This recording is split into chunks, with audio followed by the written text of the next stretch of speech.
This is TLV1.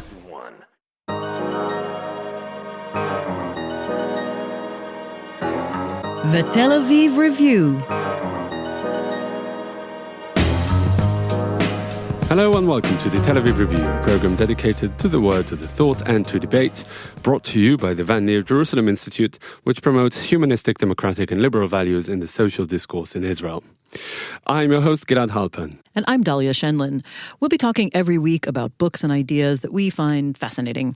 Our guest today is Dr. Rafael Medoff. He is the founding director of the David S. Wyman Institute for Holocaust Studies in Washington, D.C., and the author of 15 books about Jewish history and the Holocaust. We are not here in the studio with Craig Yo, but he's the co-author of the book we're going to be discussing. Craig Yo is an Eisner Award winner and a noted historian of cartoons and comics. This is a hint about what we're going to be talking about. Yo has been called the, quote, genre's master archaeologist by USA Today, and he's edited nearly 100 books in the field. Together, the two of them have co-authored Cartoonists Against the Holocaust, published by Slesia Inc. in 2015. Rafael, thank you for being on the show. Glad to be here. Thanks for having me. My pleasure. You know, I'm trying to imagine how these cartoons looked when they appeared. These are cartoons that are very explicit and they talk, very clearly about the brewing disaster of the Nazi regime and the Holocaust itself. But it seems like they've been taken from newspapers that were scattered around a large country and a huge media environment in America, and also in Europe you have some. So maybe it would be easy to miss them. I'm trying to understand. When you put them all together in one book, it looks like there was a wave of criticism from the country's critical cartoonists, but would the American reader have experienced them as so few and far between that they might not have noticed them? What would you say is the reality of the media environment in which they appeared? In general, the research for this book, the search for these cartoons, was often like searching for a needle in a haystack.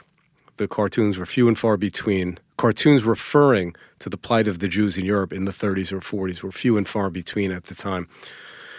The average political cartoonist for an American newspaper during that era had a lot on his plate. During the 30s, they were addressing issues related, of course, to the Depression and then the growing international crisis, the rise of Nazism, the crisis in Europe, and then after 1941, the typical cartoonist was focused naturally on World War II. So your average cartoonist did not have a lot of time or interest in the subject of what was happening to the Jews. But there were exceptions, and those exceptions are what make up the book Cartoonists Against the Holocaust. There were certain events that took place in Germany or later elsewhere in Europe related to the Jews that did make big news in the United States. Occasionally even front-page news. Let's say, for example, Kristallnacht, the nationwide pogrom in Germany in 1938. So that was on the front pages of America's newspapers, and therefore political cartoonists, like everybody else, paid attention. So the chapter in our book dealing with Kristallnacht features quite a few cartoons. The Voyage of the St. Louis, the refugee ship with 900 Jewish passengers that sailed from Germany to the United States in 1939, likewise was on the front pages of the newspapers, and we found a number of cartoons pertaining to the Voyage of the St. Louis. But many other aspects of the persecution of Jews in the 30s and then the Holocaust itself in the 1940s received very little attention. So it sounds in a lot of ways like you're saying the cartoonists sort of followed the general editorial decisions of those papers, focusing on lots of other things and on occasion this. But I think the interesting question that has always arisen when we think about America's relationship to what was happening is how much did they know, right? And we know in light of history that a lot was known, but that America and the American administration downplayed, or it wasn't convenient to sort of really respond on a policy level to the brewing plot to destroy Europe's Jews. But I was thinking about the cartoons, especially in the 30s, that seemed very clear and focused about where this regime was going. Some of them really, warning, almost prophesying that this regime would turn extremely destructive, particularly against the Jews. It seemed clear to the cartoonists. Do you think that this in any way helped to really arouse American audiences or policymakers from a sort of, a little bit too much complacency? That's hard to measure. As historians, we found the cartoons in the newspapers, but we didn't very often find, let's say, letters to the editor commenting on the cartoons. So it really is impossible to determine what impact they had. What we can say is the information was available. Now, that's a broad statement. What I mean is a lot of information about the persecution of the Jews in Germany during the 1930s was available in America's newspapers and in the news columns and even in the cartoon space. There was also information available about the mass murder of the Jews in the 1940s. And again, even cartoonists occasionally commented on it, which is an illustration of the fact that the information was relatively well known. But of course, there is a big gap. There always is a big gap between knowledge and policymaking. And the Roosevelt administration had made a decision early on not to expend any significant effort to help the Jews in Europe. And that was something that ultimately cartoonists really were not in a position to effectively challenge. No, but comment on. I mean, because the cartoons that feature in the book could be somehow divided into two categories. One is really commentary on Hitlerism and Nazism and, the goings-on in Europe in the 1930s, and the other is the reaction to it. I mean, it's some sort of, commentary on the U.S. administration and, the international community in general. So the proportion of the latter among, this huge corpus of dozens of cartoons could tell us something about that, about the cartoonists' involvement in policymaking, or at least their attempt to affect it in some way. What really is the proportion of the latter category? Franklin Roosevelt was a very popular president. He was reelected each time by very wide margins. And one of the interesting phenomena we discovered in the cartoon research was that it was almost impossible to find a cartoon that directly criticized the Roosevelt administration, either in the 30s or in the 1940s, which again tells you something about, the public mood. By contrast, we also did some research on cartoons that appeared in the Hebrew language press in British Mandatory Palestine during the same time. And there, we found a number of cartoons that were very directly critical of Roosevelt and also of Churchill. And, the cartoonists drew them, lampooned them. There was nothing like that in the American press. The most we found was a cartoon in 1943 directly criticizing the State Department, but not the president himself, and that's telling. It was interesting that you focused that there are some cartoons that come from the Israeli newspapers. I thought about that because when I saw those cartoons, they stood out, first of all, because they're only a small portion of the book. I didn't see that there was an overwhelming number of them. And I would say that their tone and the general urgency looked a lot like the American cartoons. Can you think of any other distinction that I may have been missing between how, Mandatory Palestine dealt with this issue? Did they know more? Were they more focused on it than the American press, or kind of the same general reactions? We only brought in a few cartoons from the Hebrew press just to show the contrast. But in general, the cartoons that appeared in Davar and Haaretz and Haboker were considerably stronger. And by stronger, I mean more openly critical of the Allies.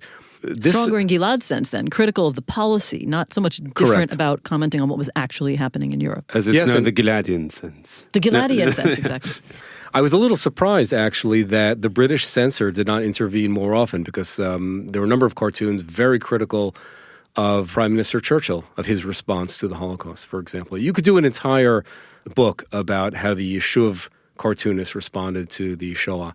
The answer to your question is yes, here the Jewish community was particularly interested and particularly well-informed about what was happening in Europe, and that was in turn reflected by the cartoonists' greater interest. What does it really say also about the difference in journalistic style? Looking back on it, in 1930s and 1940s, was a very different time in how journalists and editorial writers and cartoonists, and I'm assuming that we can lump them together for the purpose of this point, perceived their role in a different way. And by that I mean they were perhaps less confrontational, less contrarian, more deferential to power. How does all this play in the context that we are talking about now? Well, scholars who have studied American press coverage of the Holocaust have found that overwhelmingly the leading American newspapers were completely deferential in their treatment of President Roosevelt. And just for example. But it's not just Roosevelt, right? But in this case, I'm focusing on him because the illustration is it's not because he's an exceptional figure. You said that he was very popular, but it's not that really triggered that kind of attitude, right? It was the way they perceived their vocation, wasn't it? Well, that could be, but the illustration that I was going to mention was this. Between 1933, when FDR first came to power, and 1938, during those 5 years, President Roosevelt gave 348 press conferences.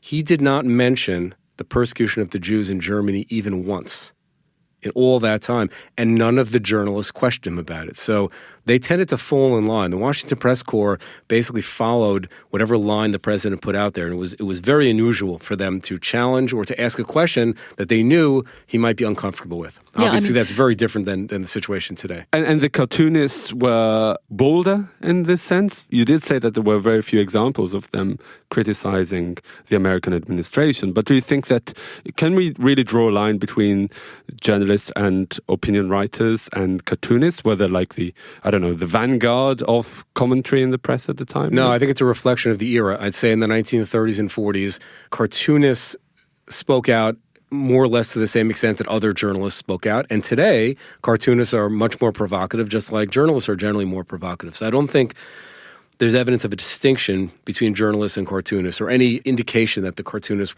were more forthright. No, Although unfortunately again, not. The ones that you've put into the book may be the ones that were most forthright simply for addressing the topic. And especially, I go back to some of the juxtapositions you have between text in the book showing that, the rise of Hitler was, the American press was trying to wrestle with it. And some of them were quite, sort of downplaying it, kind of saying, well, maybe he's not going to be that bad. I hate to say it, but we know some people have pointed out some similarities today. And this New York Times article, apparently famous or infamous sort of personal interview with him showing that he maybe is kind of an okay guy.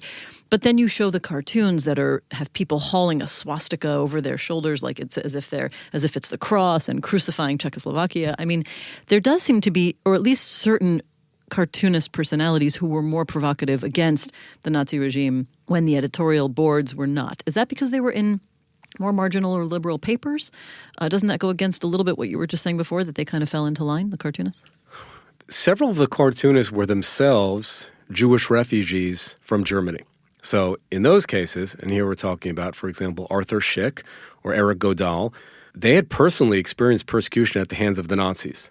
They had fled Europe, came to the U.S., and then became prominent political cartoonists. So in their work, one can find a much greater willingness to openly talk about the issue. Still, most of the cartoons tend to reflect a kind of a sympathy for the Jews, but not a direct criticism of the Allies for abandoning them.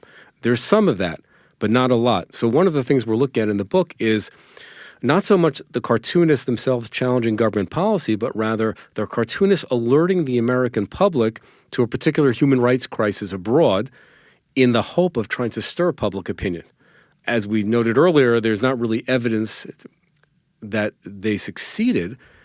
But on the other hand, a lot of what we write about the Holocaust is about people who try to make a difference even in some small way, because the vast majority of people were bystanders and didn't try to help in any way. But these cartoonists, who were, by the way, a minority of the political cartoonists, that's what I think I've been trying to figure out. Yes, they were. But can we see any kind of backlash to their work? I mean, because the general public opinion in America before the involvement in the war was, ranging between open hostility to the prospect and, coolness. Do we see any kind of reaction to these Jewish cartoonists who got quite a prominent play in the press at the time? We're talking about the New York Times and other leading newspapers, trying to, quote unquote, drag America into a European war, just to save, by way of, their own personal involvement in it? The cartoonists who are featured in this book are not really, by and large, urging the U.S. to go to war against Hitler. Rather, they're trying to stir up sympathy, for example, for admitting more Jewish refugees into the United States. That's really what was at stake in the 30s, right, before America entered World War II. Public opinion in the U.S. during those years was strongly against immigration. And there was strong opposition by the Roosevelt administration to the idea of allowing more refugees in, even within the existing quotas. So the cartoonists were up against forces much stronger than themselves. And the book in some ways is a tip of the hat to them for at least trying. At least they were the voices that spoke out, that tried to arouse public, even if they may not have succeeded. Well, I think this is what's interesting about political cartoons. And I'm going to try to phrase this. I'm not sure how successful I'm going to be. But I was thinking to myself, all of those cartoons in the 30s, the cartoonists really seem to have a very Armageddon-like understanding of where the Third Reich was headed, probably before the American government did or wanted to. And it made me wonder, the job of a political cartoonist is to caricature stuff, right? They exaggerate in order to make a point. That's what caricatures are. And I wonder if the people reading them and seeing these cartoons were thinking, well, they're just exaggerating. They're cartoonists. That's what they're supposed to do. And in a way, reinforce the downplaying. Or would that exaggeration have had the desired effect? I mean, they are supposed, they're artists in a way. They're supposed to step outside and be critical, and they were in ways that cut through to the real meaning of these things. But the question is how, I know you said it's hard to judge reactions. No, but also in retrospect, how forgiving or, the contrary, or unforgiving we are to them, bearing in mind all that Dalia just said. Well, now we're just going to bombard you. Yeah. But what I actually think is that we have to put ourselves back into the mindset of the 30s. I think everybody tries to do this when we think about the Holocaust and World War II. Could anybody truly have imagined that it was going to be what it was? I mean, that's the ultimate question. And some of these cartoonists seem to have had an inkling. But the question is, can we blame their audiences for not really getting it? I don't think the main problem is that the audience didn't get it. I don't think one can say that the American public did not perceive what an awful and dangerous person Hitler was. I don't think that's the case. I think it's that although they recognized that he was horrible, they didn't think it was America's business to get involved in fighting with the Germans. Or simultaneously, they didn't necessarily want to bring over a lot of refugees who they felt would be a strain on America's economy in those days. So I don't think the problem was so much the perception. The issue was more that the government, the Roosevelt administration, pursued friendly diplomatic and economic relations with Germany in the 1930s. So the administration had an interest in kind of papering over the reality of how awful Hitler was and how much of a menace he might be to world peace and even to the United States. So the cartoonists, like the general public, I think, perceived that Hitler was a madman and that he would be a danger. But for the White House, for President Roosevelt, even if he understood that Hitler was problematic, the policy of the U.S. government was to have friendly relations with Germany right up until 1939, until the beginning of World War II. Tell us a bit about your methodology. I mean, the act of actually sitting in the archives and skimming through hundreds of papers. Did you really have to turn pages, or was it like a more advanced way of finding them, as you said, a needle in a haystack? Most of the research was done on something that is not so well known today, but is called microfilm. A lot of I remember microfilm. Well, we get each other. We're in a similar generation. Gilad, you're too young.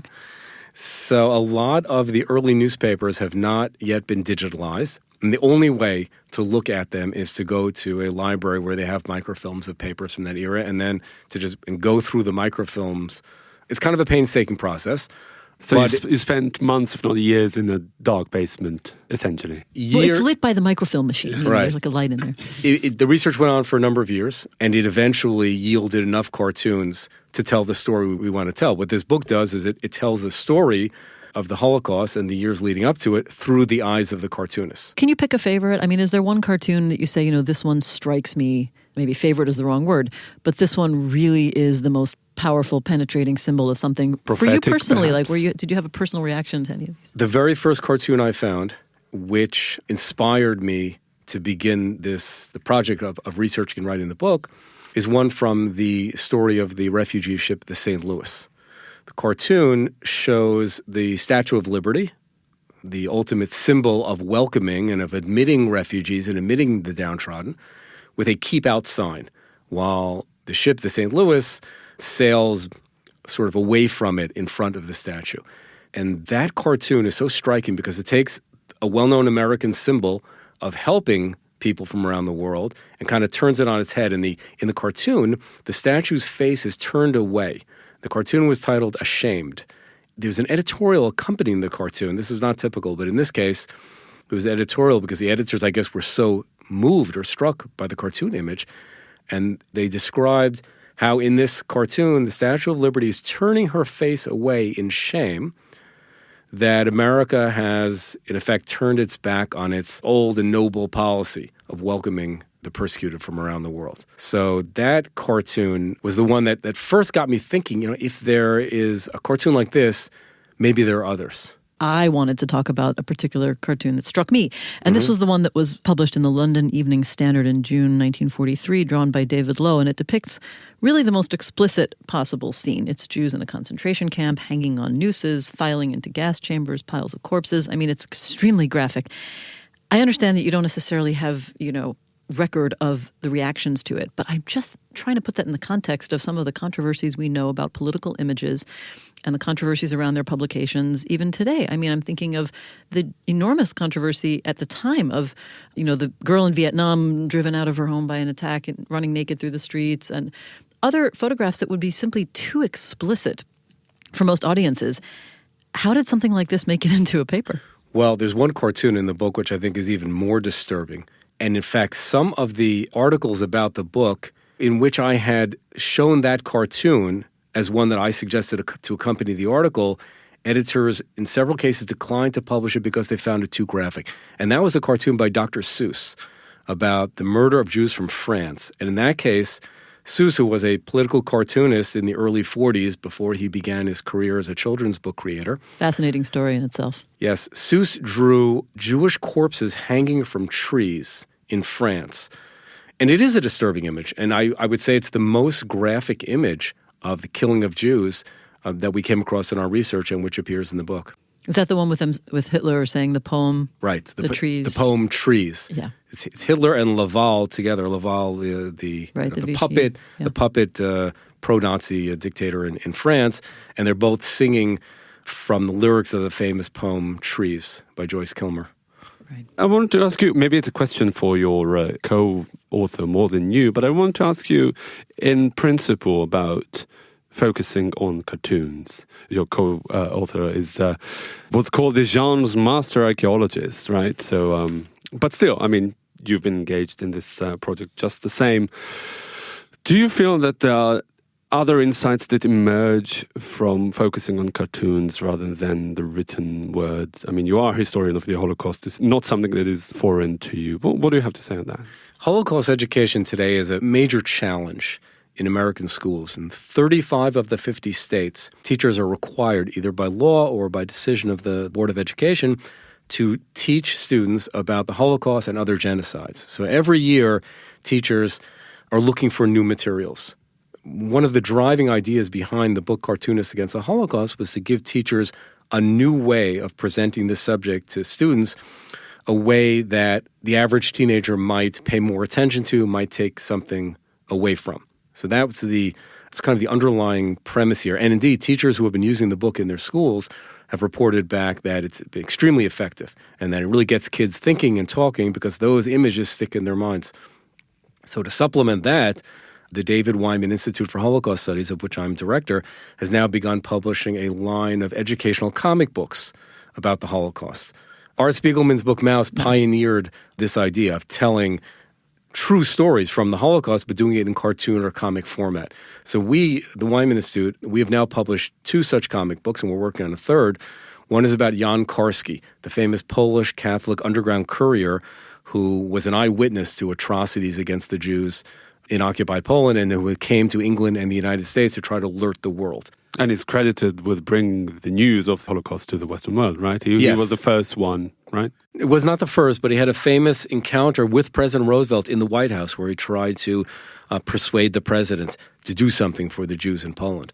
That comic about Karski is now being used in a number of schools, both in the United States and in Poland, where there's a Polish language translation that is being widely read by teenagers. So the overarching idea here is that through comic books, political cartoons, and other forms of graphic representation, the teenagers are likely to take a greater interest and then to retain the information in a way that they would not get from reading, a 300-page history text. And I say that as the author of a number of 300-page history texts. If you want to reach young people, you want the younger generation to look at the period and to take away moral lessons that could be relevant for their own time, then you need to communicate with them in a way that they're going to find more engaging. But not just children, right? I mean, there's that anecdote in the beginning of the book discussing political cartoons in the late 19th century and how this corrupt, a New York politician runs over to the offices of the political cartoonists and says, listen, I don't care what you guys write in the paper. My voters are going to be watching your cartoons. Stop criticizing me.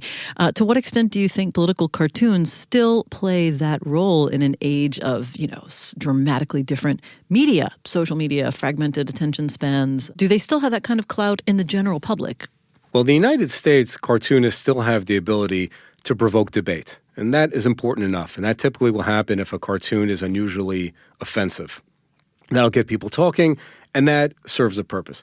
In other parts of the world, of course, cartoons can be used for, let's say, more unsavory purposes. A lot of the cartoons in the Arab press, for example, are seen by some as inciting violence against Israelis. So cartoons have always had the potential. Or in the Danish press against Prophet Muslims, Muhammad. Yeah. So cartoonists and cartoons have always had the potential to provoke reaction in all kinds of ways. And I would never underestimate the power of an effective political cartoon. Can you think of an example recently, let's say in the American media discourse? There was a cartoon a couple of years ago about President Obama, and it was connected to an incident where someone's pet chimpanzee had mauled them.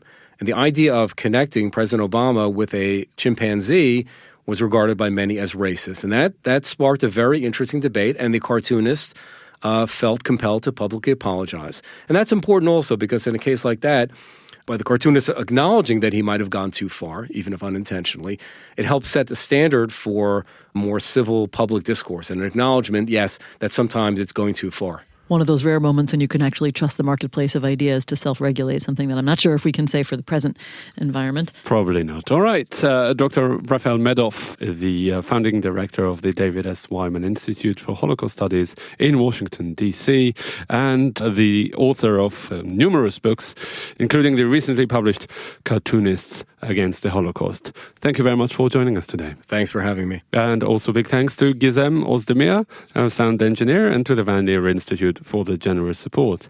If you like this podcast, there are many more where it came from. Just go to www.tlv1.fm/podcasts and take your pick. Also check out our archive. There are more than 350 interviews to keep you busy and entertained, perhaps. Also like us on Facebook. Our page is called the Tel Aviv Review Podcast Ideas from Israel, and follow me and Dalia on Twitter. Join us again next week for another edition of the Tel Aviv Review, and until then, goodbye.